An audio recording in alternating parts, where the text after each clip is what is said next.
विशाखा आणि राजेशचं लग्न होऊन 4 महिने झाले होते. विशाखाला उलट्या होत होत्या म्हणून राजेशच्या आईने त्यांना दवाखान्यात जाऊन यायला सांगितले. संध्याकाळचे 6 वाजले असावेत. राजेश तयार होऊन, बायकांचा नट्टापट्टा लवकर आवरलाय का कधी? थोड्याच वेळात विशाखा बाहेर आली. बाहेर एकटा उभा राहून कंटाळलेला राजेश बायकोला बघून प्रसन्न झाला. विशाखाने हिरवी साडी नेसली होती. लग्नातील हिरवा चुडा साडीचं सौंदर्य खुलवत होता. गळ्यात मंगळसूत्र आणि राणीहार. विशाखाच्या लाल बुंद ओठांना लिपस्टिकची गरजच नव्हती. नाजूक चेहऱ्यावरील ठळक टिकली म्हणजे काय औरच बात. म्हणूनच राजेशचं मन सुद्धा खुल्लं होतं. विशाखाने दारातील एक गुलाबाचं फूल काढून केसात माळलं. तेवढ्यात दारात बसलेली राजेशची आजी बोलली, "अगं पोरी, नव्या नवरीनं संध्याकाळच्या वेळी बाहेर जाताना एवढा नट्टापट्टा करू नये, नजर लागते. अंधाराची वेळ म्हणजे दैत्याची वेळ. यावेळी माणसातील दैत्य जागा होतो. मेलेली माणसं सुद्धा यावेळी देह शोधत असतात. वेळ चांगली नाही." आजीकडे दुर्लक्ष करत राजेशने दवाखान्यात डॉक्टर बाईंनी विशाखाला तपासले आणि म्हणाल्या, "अभिनंदन, तुमच्या घरी छोटा पाहुणा येणार आहे. सगळं ठीक आहे, पण आता काळजी घ्यायला हवी." राजेश आणि विशाखा दोघेही खुश झाले. त्यांचं बोलणं आटोपून ते दोघे घरी जाण्यासाठी उठले. तेवढ्यात डॉक्टर बाई हळू आवाजात बोलल्या, "आता येता जाता आडमार्गाने जाऊ नका. अंधारात कुठेही बाहेर जायचं नाही. गरोदर बाईसाठी ते चांगलं नाही. दवाखान्यात येताना सकाळीच यायचं, वेळ करायचा नाही." हे सगळं ऐकताना राजेशला आजीची आठवण झाली. दोघेही डॉक्टरांच्या खोलीतून बाहेर आले.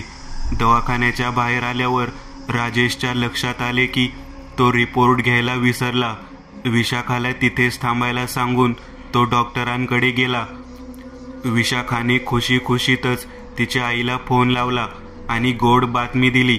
ती फोनवर बोलत असतानाच एक ॲम्ब्युलन्स तिच्या समोर येऊन थांबली. अपघातात जखमी झालेल्या तरुणाला आणलं होतं. विशाखा फोनवर हसत बोलत होती तेव्हा काही लोक त्या तरुणाला ॲम्ब्युलन्समधून बाहेर घेत होते. त्याला दवाखान्यात नेत असताना विशाखाच्या समोर येताच त्यानं जीव सोडला. हसणारी विशाखा स्तब्ध झाली. एवढ्या चांगल्या वेळी असं काही बघायला मिळणं, याचा काय अर्थ लावावा. तेवढ्यात राजेश आला. दोघे घरी आले, पण वाटेत विशाखा एकही शब्द बोलली नाही. घरात राजेशने सगळ्यांना खुशखबर दिली. सगळे दंगा करू लागले, पण विशाखा निशब्द होती. तिला सगळ्यांनी विचारले तेव्हा तिनं घडलेला प्रकार सांगितला. अशा गोष्टी मनावर घ्यायच्या नसतात असं तिला सगळ्यांनी सांगितलं. तेव्हा कुठे तिला जरा बरं वाटलं. पण हे सगळं ऐकून आजी मात्र शून्यात बघत बसली होती. तिला कोणत्या तरी अनामी घटनेची चाहूल लागली होती. त्या रात्री सगळ्यांनी आनंदात पार्टी केली. दुसऱ्या दिवशी सकाळीच विशाखा तापाने फणफणली होती. झोपेतच विवळत होती. राजेश डॉक्टरांना घरी घेऊन आला. विशाखाला तपासल्यावर डॉक्टर म्हणाले, "काळजी करण्याची गरज नाही. गरोदरपणात होता असं कधी. औषध देतो, बरं वाटेल." डॉक्टर गेल्यावर आजी म्हणाली, "तो डॉक्टर काय सांगतोय? नजर लागली असेल माझ्या पोरीला. तरी मी सांगत होते अंधाराचं बाहेर जाऊ नका, पण ऐकतंय कोण माझं?" आजीला मध्येच थांबवत राजेश बोलला, "ए म्हातारे, गप जरा. डॉक्टर काय खुळा आहे काय? नजर लागून माणसं आजारी पडतात होय?" काहीतरी पुटपुटत आजी आतल्या खोलीत गेली. संध्याकाळच्या वेळी विशाखाला पुन्हा ताप भरला. ती थंडीनं कुडकुडत होती. ताप आल्यामुळे ती काहीही बरळत होती. राजेशने डॉक्टरांना फोन केला, पण ते बाहेर गावी गेले होते. त्यांनी दिलेली औषधे घेऊन आराम करायला सांगितले. आजीने मागच्या दाराजवळ चूल पेटवली. हातात हिरव्या मिरच्या घेऊन विशाखाजवळ आली आणि सगळ्यांना खडसावले, "मी मिरच्या उतरवून टाकते. कोणीही मध्ये बोलायचं नाही. मी बाहेर जाताना कोणी आडवं यायचं नाही." सगळे एका कोपऱ्यात उभारले. विशाखा शांत उभी राहिली. आजी मिरच्या फिरवत हळू आवाजात पुटपुटत होती, "दुष्टमिष्ट, आल्या गेल्याची, नात्या गोत्याची, भूताखेताची, पापी चांडाळाची, वेताळ कातळाची, काळ्या माणसाची, गोऱ्या माणसाची, बाईची बापड्याची, घरातल्या दारातल्याची दृष्ट दूर होऊ दे. मिरच्या घेऊन कुणाशी काही न बोलता आजी मागच्या दाराला गेली आणि हातातल्या मिरच्या चुलीत टाकल्या. एरवी जाळात मिरच्या टाकल्यावर ठसका येतो, पण त्या दिवशी अजिबात ठसका लागला नाही. वाईट नजर लागली असावी. सगळे झोपले. दुसऱ्या दिवशी विशाखा ठणठणीत होती. तिनं सगळ्यांना चहा नाश्ता दिला, पण आजीशी ती नीट बोलली नाही. आज विशाखा आणि आजीचं काय बिनसलं होतं काय माहीत. आजीच्या कोणत्याही बोलण्याला ती प्रतिसाद देत नव्हती. त्या दिवशी रात्री आजी म्हणाली, उद्या पहाटेला अजून एकदा दृष्ट काढतो, म्हणजे पोरीला परत काही त्रास होणार नाही. त्यावेळी विशाखाने आजीकडे एक तीक्ष्ण नजर टाकली. तिचे डोळे लालबुंद झाले होते. अंग तापलं होतं. हाताची मूठ आवळली होती. रागारागाने दात खात होती, पण कुणाचं लक्ष नव्हतं तिच्याकडे. पण नक्कीच हे प्रकरण नजर लागण्यापेक्षा काहीतरी वेगळंच होतं. आतृप्त आत्मा काहीतरी मिळवण्याचा प्रयत्न करताना त्याला आडकाठी घातल्यावर तो जसा चवताळून उठतो, तसंच आज विशाखा चवताळली होती. सगळ्यांची जेवण झाली. सगळे नेहमीप्रमाणे झोपी गेले. सकाळी लवकर उठून बायकांची रोजची गडबड सुरू झाली. रोज पहाटे सगळ्यांना उठवणारी आजी आज 8 वाजले तरी तिच्या खोलीतून बाहेर आली नव्हती. राजेशची आई काय झालं ते बघायला आजीच्या खोलीत गेली आणि मोठ्याने किंचाळायला लागली. घरातील सगळे आजीच्या खोलीकडे धावले. आजीचं अंथरूण विस्कटलं होतं. हातातील बांगड्या फुटून पलंगाखाली काचा पडल्या होत्या. जवळ ठेवलेला पाण्याचा तांब्या उलटला होता. आजीचे केस विस्कटलेले होते. डोळे उघडेच होते, पण ती निपचित पडली होती. राजेशने आजीला हलवलं, पण काहीच प्रतिसाद नव्हता. अंग थंड पडलं होतं. हातपाय ताटले होते. तिचे बटबटीत उघडे दिसणारे डोळे एखाद्या भयानक घटनेची जाणीव करून देत होते. सगळं काही गूढ वाटत होतं. राजेशने डोळ्यांवर हात फिरवला आणि रडारड सुरू झाली. सगळी गल्ली गोळा झाली. माणसं कुजबुजायला लागली. म्हातारी काल तर चांगली होती, जोरात हार्ट अटॅक आला म्हणून तळमळली बिचारी. सगळं अंथरूण विस्कटलं. पाण्याचा तांब्या उलटला तरी कुणाला जाग आली नाही, नाहीतर जगली असती अजून. घरातले सगळे रडत होते. विशाखा प्रेताजवळ शांत बसली होती. सगळे म्हणत होते की तिला धक्का बसलाय म्हणून ती शांत आहे. प्रेत तिरडीवर ठेवून काथ्यानं बांधलं होतं. प्रेतांवर टाकलेल्या पांढऱ्या कापडावर गुलाल टाकला होता. 2-3 हार घातले होते. खांदेकऱ्यांनी तिरडी उचलली आणि विशाखाचा हुंदका फुटला. रडायला लागली. राम नाम सत्य है म्हणत अंत्ययात्रा निघाली. आजी गेली. तिच्या मृत्यूचं गूढ घेऊनच गेली. 2-4 दिवस झाले. एका रात्री विशाखाला पुन्हा ताप भरला. अंगाला हात लावल्यावर चटका बसत होता. डॉक्टर औषधे देऊन गेले, पण सकाळपर्यंत काहीच फरक पडला नाही. वाढत्या ज्वारामुळं ती काहीही बरळत होती. आता बोलवा म्हातारीला, दृष्ट काढ म्हणाव. औषध दवाखान्याचा काय उपयोग नाही, चुलीत घाला ती औषधं, असं बडबडत हसत किंचाळत होती. बेडवर उठून बसली. अंगाला कुणाचा हात लावून घेत नव्हती. तिची सासू वरनं भात घेऊन तिच्या जवळ गेली तर तिने ताट हिसकावून घेतलं. गपागप काही क्षणातच तो भात आदाशासारखा खाऊन टाकला आणि ताट सासूच्या अंगावर भिरकावत ओरडली, अजून दे. सासू पटकन मागे झाली. तिचा हा आवाज ऐकून सगळ्यांचे धाबे दण आणले. सगळे एकमेकांच्या तोंडाकडे बघू लागले. कुणाचा आवाज होता तो? घोगऱ्या आवाजात ती ओरडली होती. अजूनही ती गुरगुरत होती. सासू धावतच देवघरात गेली आणि अंगारा घेऊन आली. राजेशने तो अंगारा विशाखाच्या कपाळाला फासला. थोड्या वेळात ती तिथंच झोपली. जाग आल्यावर ती ठीक होती. घरातले सगळे तिच्या कलाने विचारपूस करत होते, पण तिला काय घडलंय हे माहीतच नव्हतं. ती झोपायला गेल्यावर घरी चर्चा झाली. ती तापामुळे बरळत नव्हती. तिला भूतबाधा झाली होती. दुसऱ्या दिवशी दत्ताचा अंगारा लावूया, तिकटीवर उतारा ठेवूया, असं सगळ्यांचं बोलणं झालं. गरोदर बाईची काळजी वाटणं साहजिक होतं. दुसऱ्या दिवशी पहाटेच विशाखा घुमायला लागली. विचित्र अशा तिच्या आवाजानं राजेशला जाग आली. त्यानं बायकोला समजावण्याचा प्रयत्न केला, पण ती काहीही ऐकत नव्हती. उलट तिचा गुरगुरण्याचा आवाज वाढतच होता. राजेशने सगळ्यांना बोलावले. विशाखा केस सोडून बसली होती. हळूहळू डुलत होती. अधूनमधून तोंडावरून बोट फिरवत होती. अंगावरच्या कपड्याचं भान तिला नव्हतं. तिला बघून सगळ्यांच्या अंगावर काटा आला होता. तिच्या सासूने लगबगीनं शेजारच्या म्हातारीला बोलावून आणलं. म्हातारीनं विशाखाला बघितल्यावर लगेच म्हणाली, मानावर बसले तिच्या, उतारा टाकायला पाहिजे. दही भात आणि भाजी भाकरी करा, लगेच उतरून टाकूया. विशाखाचं गुरगुरणं चालूच होतं. मधून मोठमोठ्याने हसत होती. थोड्या वेळात तिची सासू सगळं सामान घेऊन आली. सगळं त्या म्हातारीच्या समोर ठेवलं. म्हातारीनं एक शिबडं घेऊन त्यात एक पत्रावळी ठेवली. त्यावर एक भाकरी ठेवली. भाकरीवर दही भाताचे 5 मुटके करून त्याला हळद कुंकू लावून ठेवले. थोडी भाजी ठेवली. एक लिंबू उभा कापून ठेवला. एका बाजूला नारळ ठेवून त्यावर भरपूर गुलाल टाकला. हे सगळं दिसायला खूप भयानक दिसत होतं. शिबडं घेऊन म्हातारी उठली आणि सगळ्यांची चुळबुळ शांत झाली. म्हातारीनं सगळं उतरवून घेतलं आणि 5 पावलं मागं आली. मग वळून सरळ जवळच्या पांदीच्या रस्त्यानं गावच्या शिवारात गेली. एका वडाच्या झाडाखाली ते शिबडं ठेवलं आणि आल्या पावली परत फिरली. अजिबात मागे वळून न बघता घरात जाऊन आंघोळ केली. मग देवाऱ्यातील अंगारा घेऊन विशाखाजवळ गेली. आता विशाखा थोडी शांत झाली होती. म्हातारीनं तिला अंगारा लावला. सगळे तिथंच बसून होते. थोड्या वेळात विशाखा पूर्ण शांत झाली. रात्री जेवण झाल्यावर विशाखा आणि राजेश गप्पा मारत होते. राजेशला आता काही काळजी वाटत नव्हती. बोलता बोलता विशाखाने राजेशला सिगरेट आणायला सांगितली. राजेश हादरला.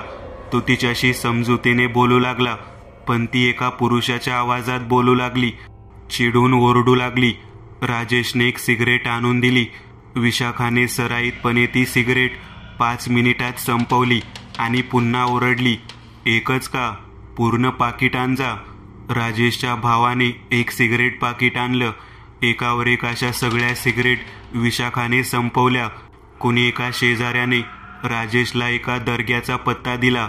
दुसऱ्या दिवशी विशाखाला तिकडे न्यायचे ठरले. पहाटे 5 वाजता राजेशला त्याच्या छातीवर कोणीतरी बसले आहे असे जाणवले. डोळे उघडले तर विशाखा त्याच्या छातीवर बसून गुरगुरत होती. अचानक तिने त्याचा गळा दाबायला सुरुवात केली. तिचा जोर वाढेल तसा राजेश तळमळायला लागला. अंगातला सगळा जोर लावून त्यानं विशाखाला ढकललं आणि धावतच बाहेर गेला. त्यानं सगळ्यांना उठवलं. विशाखा जास्तच चवताळली. सोडणार नाही तुला. तूच एक शेवटचा काटा आहेस माझ्या मार्गात. मी आता विशाखाला घेऊन जाणार आहे. तो पुरुषाचा आवाज होता. सगळे घाबरले. त्यांनी विशाखाला बांधून घातलं. राजेश शेजारच्या घरात जाऊन बसला होता. त्याच्या घराजवळच्या मित्रांनी एक टाटा सुमो आणली आणि विशाखाला दर्ग्यात न्यायची सगळी तयारी केली. पण विशाखा घरातून बाहेर पडत नव्हती. मोठ्याने आरडाओरडा चालू होता. तो शेजारच्या घरात लपून बसलाय. बोलवा त्याला, खल्लास करतो आज. 4-5 लोकांनी ओढून तिला बाहेर आणलं. बाहेर येताच तिनं एकाच्या कानाखाली लावली आणि सगळ्यांच्या हातातून सुटली. ती थेट टाटा सुमोच्या टपावर चढली आणि गाडी गदागदा हलवू लागली. 2 महिन्यांच्या गरोदरबाईचा हा अवतार बघून गल्लीतील सगळ्यांच्या अंगावर काटा आला होता. अनेक प्रयत्न करून लोकांनी विशाखाला गाडीत घातलं आणि गाडी निघाली. राजेश हळूच मागच्या सीटवर बसला होता. त्याला बघून विशाखा दंगा करू लागली. त्याला ठार मारायच्या गोष्टी करू लागली. अंगारा लावला तर 5-10 मिनिट ती शांत व्हायची. पुन्हा दंगा सुरू. दर्ग्यात पोहोचायला 3 तास लागत होते. एका जंगलातून जाताना एक ठिकाण 2-2 वेळा येते असं लक्षात आलं. 4 तास झाले तरी गाडी जंगलातच होती. गाडीत कुजबूज सुरू झाली तशी विशाखा हसायला लागली, किंचाळायला लागली. चकवा आहे हा चकवा. आज नाही पोचत आपण. मरा आता या जंगलात. सगळ्यांनी देवाचा धावा सुरू केला. प्रत्येकाला अंगारा लावला. नशीब चांगलं म्हणून मार्ग मिळाला आणि गाडी दर्ग्यात आली. विशाखा जास्तच दंगा करू लागली. कसंबसं सगळ्यांनी धरून तिला दर्ग्यात नेलं. तिथं ती फक्त गुरगुरत होती. आत धुपाचा सुगंध होता. शांततेत फक्त गुरगुरण्याचा आवाज येत होता. फकीर बाबांनी मोरपिसांचा जुडगा विशाखाच्या तोंडावर फिरवला. तिचा आवाज थोडा कमी झाला. गंभीर आवाजात फकीर बाबा म्हणाले, कोण आहेस तू? विशाखा हसायला लागली, किंचाळायला लागली. मोरपीस तोंडावर फिरवत पुन्हा विचारलं, कोण आहेस तू? विजय. विजय. विशाखा पुरुषाच्या आवाजात बोलली. बाबांनी विचारलं, हिला कुठं धरलास? का धरलास? विशाखा किंचाळतच बोलली, जीव आलाय माझा हिच्यावर, घेऊन जाणार हिला. वेताच्या काठीने एक फटका मारत बाबा ओरडले, विचारले ते सांग. कळवळत विशाखा बोलू लागली, माझा अपघात झाला होता, खूप लागलं होतं. माणसांनी मला दवाखान्यात नेलं. तिथं दवाखान्याच्या दारातच ही पोरगी उभी होती. हिरवी साडी नेसली होती, बांगड्या होत्या हातभर, केसात फूल, एकदम मस्त नटली होती. मला आवडली आणि ती माझ्याकडे बघून हसली सुद्धा. तेवढ्यात माझा जीव गेला. हिच्या समोरच माझा जीव गेला. मग हिलाच धरलं. आता घेऊनच जाणार. बाबांनी राजेशकडे बघितलं. हो, तिला उलट्या होत होत्या म्हणून गेलो होतो दवाखान्यात. ती गरोदर असल्याचं कळलं. मी दवाखान्यात होतो आणि विशाखा बाहेर होती तेव्हा ही घटना घडली होती. घरी सगळ्यांना तिने हे सांगितलं होतं, पण आम्ही दुर्लक्ष केलं होतं. आता तुम्हीच मार्ग दाखवा बाबा. असं बोलून राजेश रडू लागला. बाबा विशाखाला म्हणाले, सांग काय पाहिजे तुला? विशाखा ओरडली, हिला घेऊनच जाणार. हिची आजी माझ्या वाटेत आली. त्याच रात्री तिचा गळा आवळून मारून टाकली तिला. कुणाला याचा मागमूसही लागला नाही. राजेशचे हातपाय थरथरायला लागले. बाबांनी विशाखाला खडसावले, मूर्खा, त्या पोरीचं लग्न झालंय, सोड तिला. विशाखा किंचाळली, नाही, तिला या अमावस्येला मी नेणारच, सोडणार नाही. वेताच्या काठीने एक फटका मारत बाबा ओरडले, सोड म्हणतोय ना, बाकी काय पाहिजे ते देतो, नाहीतर तुझे हाल वाईट होतील. विशाखा विवळत बोलली, मग दारू दे मला, मटण दे, सिगरेट आणि गुटखा पण पाहिजे. सगळं दिल्यावर लगेच सोडायचं या पोरीला, कबूल? बाबांनी प्रश्न केला. विशाखा काहीतरी पुटपुटत होती. आणि मला बिर्याणी पाहिजे. बाबा ओरडले, ते सगळं देतो, मी सांगितलंय ते कबूल कर. विशाखा पण ओरडली, कबूल, कबूल. राजेशचे मित्र सगळं सामान घेऊन आले. बाबांनी विशाखाला दर्ग्याबाहेरच्या एका झाडाखाली बसवून खायचं सामान पुढ्यात ठेवलं. विशाखा आदाशासारखी त्यावर तुटून पडली. 3-4 माणसांचं जेवण फस्त केलं. दारू सुद्धा पिली. सगळं फस्त होताच तिथंच आडवी पडली. बाबा राजेशला म्हणाले, वेळेवर आलात, नाहीतर तिचा जीव गेला असता. बाबांनी राजेशकडे एक ताईत दिला. तो घरी गेल्यावर विशाखाला बांधायला सांगितला. विशाखा शुद्धीवर आली तेव्हा तिच्या खोलीत होती. काय घडून गेलं याची तिला जाणीव नव्हती. सगळ्यांच्या जीवात जीव आला. राजेशला कळून चुकलं, गरोदरबाईची काळजी घ्यायला हवी होती. दुसरा अनुभव, स्वप्नांचा अंत. पहाटेचे 4 वाजले होते. अवनीचा फोन खणखणला. तिला जाग आली नाही. पुन्हा 5 मिनिटांनी फोन वाजू लागला. डोळे चोळत तिने फोन उचलला आणि तिची झोप उडाली. ठीक आहे म्हणत फोन ठेवला आणि तोंडावर पाणी मारले. नवऱ्याला न उठवता तोंड पुसतच गाडीत बसली. गाडी गेटमधून बाहेर पडतानाच तिचं घरी पाळलेलं काळं मांजर आडवं गेलं. कसल्या तरी विचाराच्या तंद्रीत ती गाडी चालवत होती. गाडी थांबवून उतरली. गर्दी बाजूला करत पुढे गेली. 45-50 वर्षाच्या पुरुषाचे प्रेत त्याच्या अंगणातल्या झाडावर लटकलं होतं. जीभ बाहेर आली होती. घरातील सर्व देवांच्या मूर्त्या अंगणात विस्कटल्या होत्या. मेलेल्याची बायको आणि पोर ऊर बडवून घेत होते. पोलीस पंचनामा करत होते. सुरेशने आत्महत्या केली होती. अवनी आणि सुरेश एकत्र काम करायचे वीज कंपनीमध्ये. अवनी विद्युत अभियंता होती तर सुरेश वायरमन होता. पण आत्महत्येचं कारण अस्पष्ट होतं. अवनी घरी जाण्यासाठी गाडीकडे निघाली तेव्हा पुसटशी कुजबूज तिच्या कानावर पडली आणि तिला दरदरून घाम फुटला. क्षणात चक्कर येऊन ती खाली पडली. जमलेल्या लोकांनी तिला दवाखान्यात दाखल केलं. ती शुद्धीवर आली तेव्हा तिचा नवरा तिच्या शेजारी बसला होता. त्याला बघून ती ढसाढसा रडायला लागली, पण काहीच बोलत नव्हती. सुरेशची अचानक आत्महत्या आणि अवनीची अशी अवस्था बघून कुणालाच काही कळत नव्हतं. अवनीची विचारपूस करताच, माझी काही चूक नाही, खरंच नाही, असं काहीतरी बरळत ती पुन्हा बेशुद्ध झाली. नेमकं काय झालं होतं हे फक्त अवनीच सांगू शकत होती. थोड्या वेळानं अवनी शुद्धीवर आली. नवऱ्यानं तिला धीर देत विचारलं की काय झालं. तेव्हा आत्महत्येच्या ठिकाणची कुजबूज तिनं नवऱ्याला सांगितली. लोक बोलत होते, आनंदा घाडगे रोज सुरेशच्या स्वप्नात येत होता, म्हणूनच त्यानं जीव दिला. आणि पुन्हा अवनी रडायला लागली. 4 महिन्यांपूर्वीची गोष्ट आहे. आनंदा घाडगे आणि सुरेश हे दोघे वायरमन होते. त्या दिवशी अमावस्या होती. वादळी वारे आणि अवकाळी पावसामुळे एका गावात वीज पुरवठा बंद झाला होता. विद्युत अभियंता अवनीने आनंदा घाडगे यांना वीज पुरवठा सुरळीत करण्यासाठी पाठवले. घटनास्थळी जाऊन आनंदाने अवनीला फोन करून मुख्य पुरवठा बंद करण्यास सांगितले. तशी सूचना अवनीने सुरेशला दिली, पण सुरेशने नजर चुकीने दुसऱ्याच गावाचा मुख्य पुरवठा बंद केला. आनंदा दुरुस्तीसाठी डांबावर चढू लागला. अवनी आणि सुरेश यांना याबद्दल काहीच कल्पना नव्हती. अजूनही वेळ गेलेली नव्हती. आनंदा डांबावर चढला, पण काही हत्यारे विसरल्याने खाली उतरला. तरी सुद्धा इकडे सुरेश शानभिन्न होता.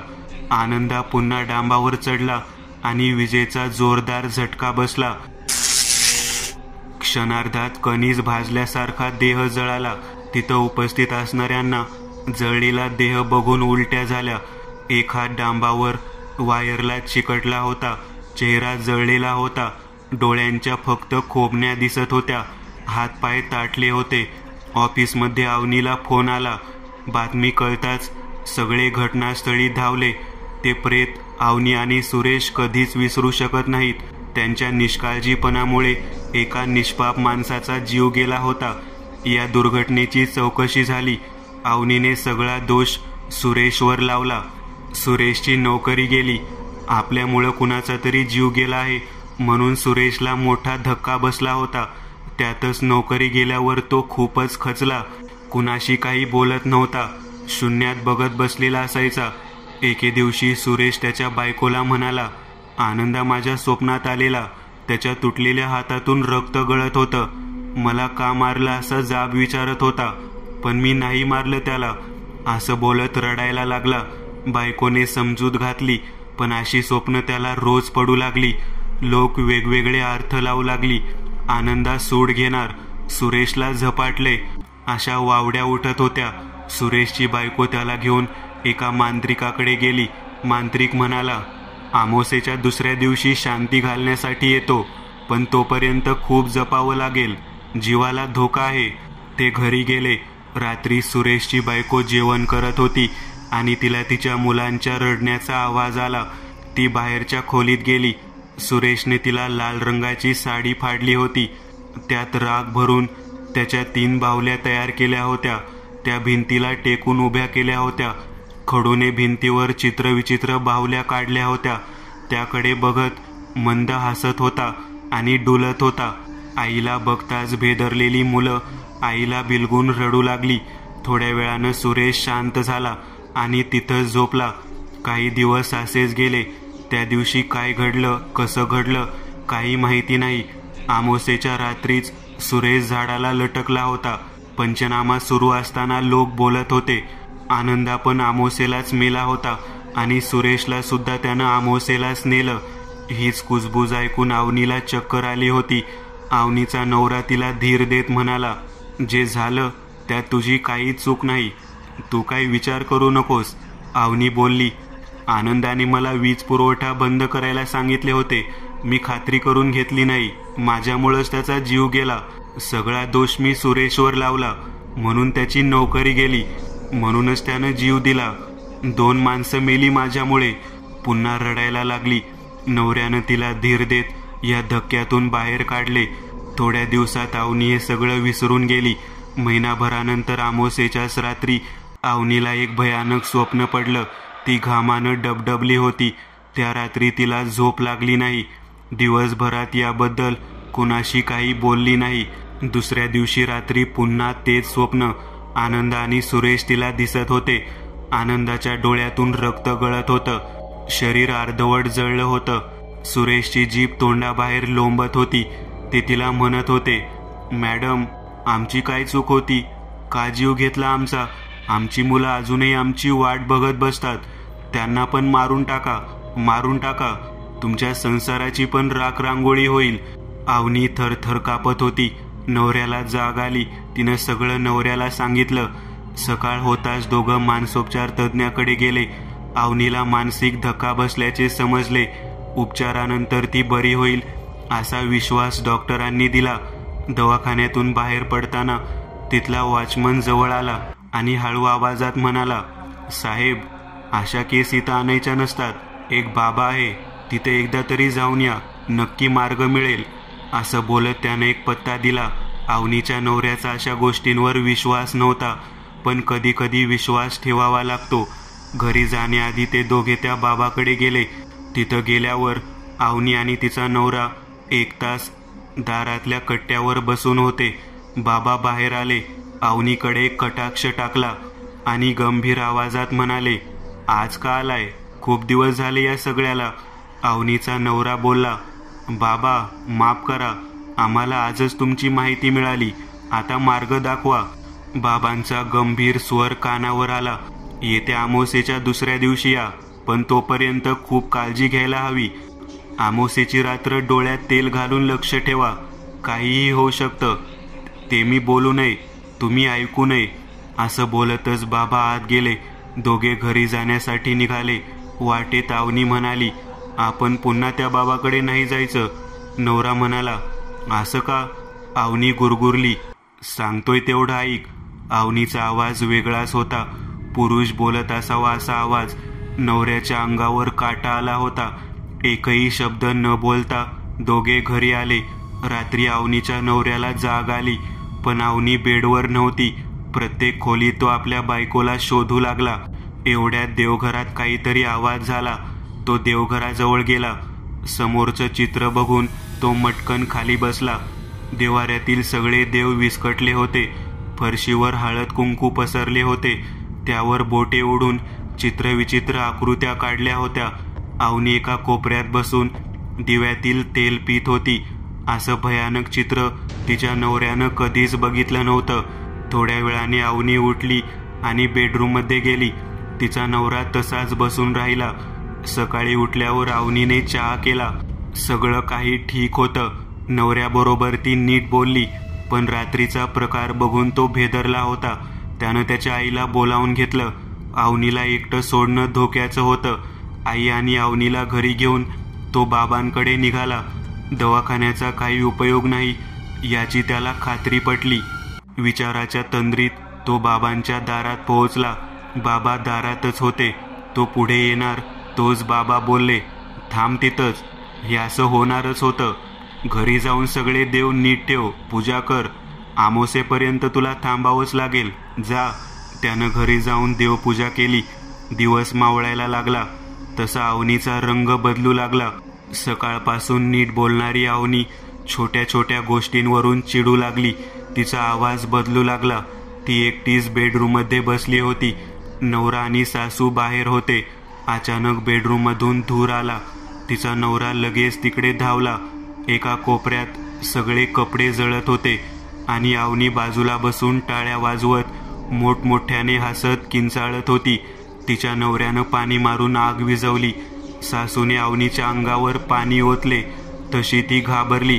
समोर जळलेली कपडे बघून भेदरली आणि नवऱ्याला बिलगून रडू लागली. घरात काय घडतंय, कसं घडतंय काही कळत नव्हतं. सासू सारखं देवाचा धावा करीत बसायची. सूर्य मावळला की नवऱ्याच्या अंगावर काटा यायचा.